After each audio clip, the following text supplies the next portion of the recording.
All right, a beautiful day here at the newspaper stand, 7th vendor, where we like to give you some of the newspaper headlines and reviews of things happening in the country, every sector, politically, economically, and all of that. But before that, I'd like to plead your indulgence not to forget to subscribe on this station at 7FM at 7FM hyphen on YouTube, and then in other of our social media pages on Instagram, on Twitter, and on Facebook. Subscribe, like the videos, and share them as well. But let's quickly look at what is happening today. Let's look at Daily Trust. On the window page here, we're seeing ECOWAS reopen talks with Niger junta, demands a short transition roadmap, and then we're saying you can find it on page 6 of the paper. Then 2024 budget. Works Ministry to spend $1 billion on grass cutting, $3.1 billion on vehicles. You can see more of that on page 5 of the Daily Trust this morning. Then senators donate salaries to victims of Kaduna village massacre. We saw the massacre that happened last week, so there's a donation by senators from their salary, as I heard, to the victims of the massacre.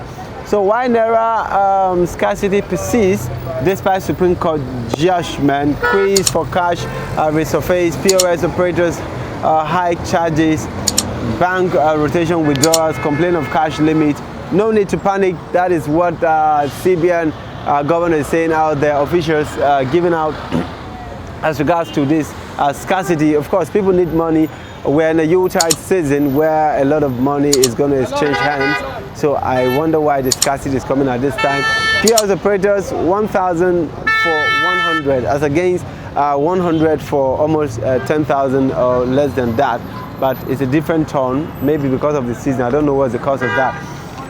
Okay, so after suspending airport concession, FG budget 85 million for consultancy, pro-primary hair care, fueling maternal and child debt. That's what presidency is giving out on page 6 of the paper. Okay, after Daily Trust report, FG goes after kidney traders. Let's quickly come to the Nation's paper this morning. All right, down here on the window page, we are seeing Tinubu governors to sign health pact with the World Health Organization.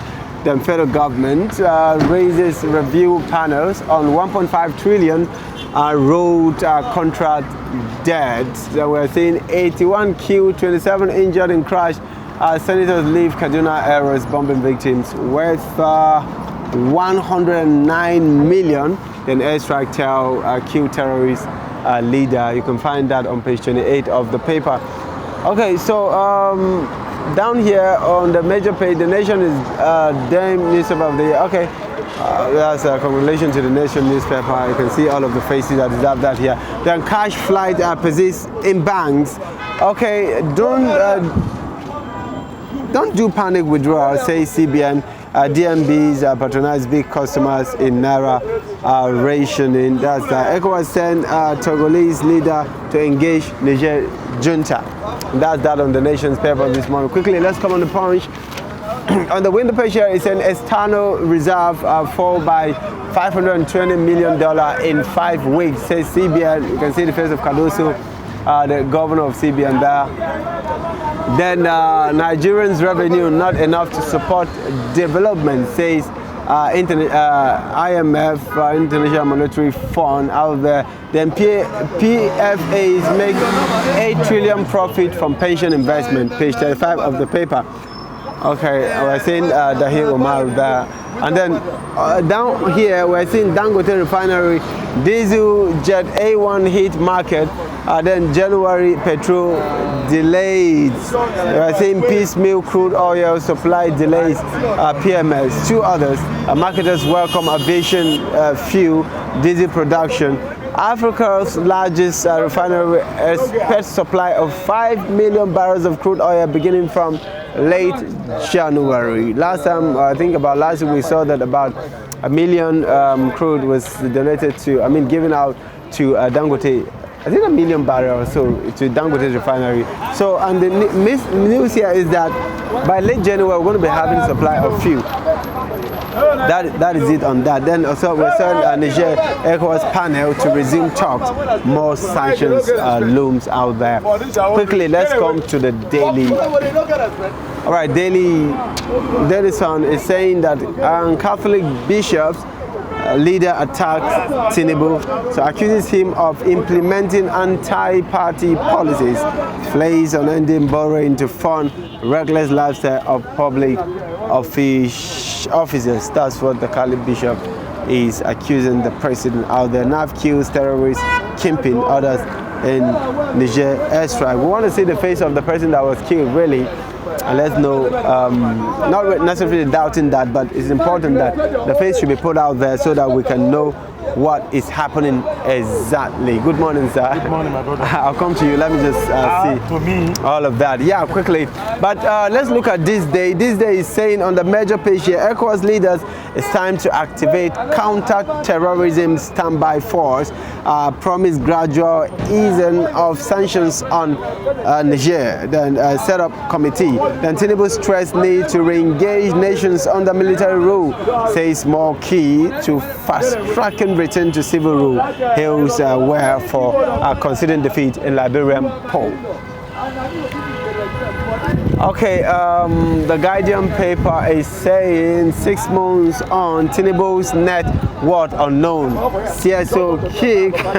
Earlier, one of the criteria out there is that public officials, people who are vying for public office should declare their assets. But CSO, they are saying that 6 months into his government, yet his net worth is still unknown. And then we're seeing the faces of.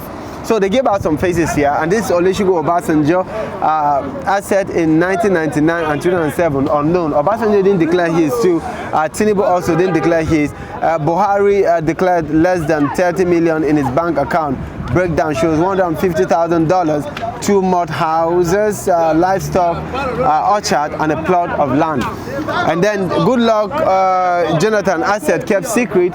He didn't declare his as well. And then we saw Yaradua, excuse me, it's a review. Thank you. So we also saw Yaradua declaring his asset valued at 856.5 million, yearly income of 18.7 million. His wife Turaki had about 19 million in her account. All right, but we didn't see the other two. That's Obasanjo and Tinubu still kept theirs unknown. And what leadership is saying here, why Nigeria is going down, that's right up by Sam Nda Isaiah here. The leadership is given Tinubu Person of the Year. You can see that, and the reason for that is for a can-to-do spirit that has marked him out as a quintessential politician for brazen monumental oath to emerge as a candidate of his party, the APC, and winning the 2023 presidential election, and for a raft of difficult but necessary decisions to reposition the country. President Bola Ahmed Tinubu, Person of the Year 2023.